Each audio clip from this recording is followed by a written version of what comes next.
And that, when you combine it with this stuff, which is copperous, iron sulfite, we use it as a garden supplement these days. Once you mix that in the water, and you get an iron-rich supplement, or an iron-rich water. So basically what happens here is you've got your rich, muddy water full of iron, a little bit rusty here. And hold on, I want to clear these documents out so I don't douse them. You mix into that this, which is a tannic acid solution from the oat galls. And some magic should happen. Let's see if this happens.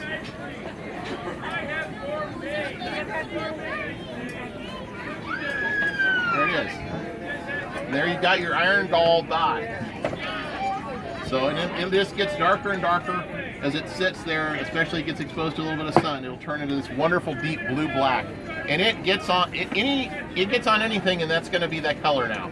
I poured it down my sink, and my sink is now all kinds of weird shades of black and blue. So it's a very powerful dye. They use it for gray and black clothing in the period. And to make it into an ink, does anyone know what this is? I've got a prize coin in it if anybody can name what it is.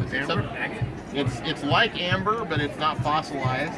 And it is it comes from the Middle East over there in blue corn. And we've all eaten it. What is it? Cobalt? No. It's gum arabic. And it's an emulsifier still used in food. You put it in water, and it turns into a wonderful sticky gummy substance that lets your ink stick on the page, because otherwise this stuff's basically just like a watercolor. You see how much darker it's gotten just as I've been talking? It's basically as watercolor, and it won't stay on the page. In order to stay on the page with my letters here in calligraphy, I need a sticky substance, and that's what that is. So it was really, really popular in the time. And this is an example of a recipe from the earliest English language cookbook called A Form of Curry. Curry just means cooking in Middle English.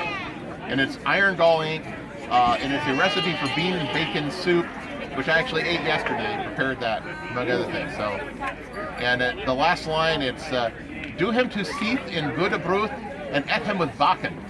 So they had the same taste buds we do. Well, sometimes they had some weird food, but sometimes it's pretty good stuff. So, if you have any questions, let me know.